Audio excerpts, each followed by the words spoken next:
आज सकाळी फुडें आमी इन्स्पेक्शनाक गेल्ली मडगांव रेल्वे स्टेशनाकडे आमकां इन्फॉर्मेशन मेळ्ळें की हांगा कितें तरी मावा आसा म्हणून. सो वी वेन देर थंयसर पळयला जाल्यार ओल्ड रेल्वे स्टेशनार एक 2 बॅगां विदाउट लेबल डिक्लेरेशन मावा आसलो आणि त्याच्या बरोबर आणि एक पॅकेट भर हे आसले 6 kg टोटल 66 kg थंयसर मावा आमकां सांपडलो. त्याच्या उपरांत आमी डिफरंट मॅन्युफॅक्चरींग युनिट्स गेली 6 मॅन्युफॅक्चरींग युनिट्स गेली. Totally 3 manufacturing units were very unhygienic. We have asked them to stop the premises and जोपर्यंत आमकां compliance येना तोपर्यंत तेंच्यांनी स्टार्ट करप ना. After inspection only the premises will start. And but we didn't find any मावा there. आणि 3 premises असले ते ओके हायजिनिकली क्लीन असलेले. त्याच्या उपरांत आमकां एक ट्रक मेळ्ळो.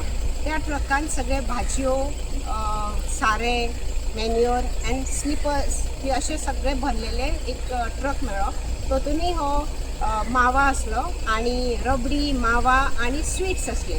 Sweets was so colourful that it was very म्हणजे कळनासले whether it is sweets or something. म्हणून आम्ही ते सगळे स्वीट्स काढले त्याचे because of lot of colour added to that. आणि मागीर सगळं तो टोटल असलेले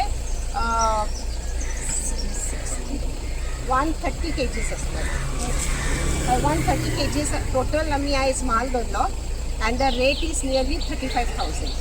So with this then we came to one manufacturing unit of samosas where he was manufacturing samosas without license. So he has asked to stop, obtain the license, clean the place, and then only he will get the permission to continue. And he's supplying all the samosas on the bus stand, and there are more samosas manufacturing units will be inspected later.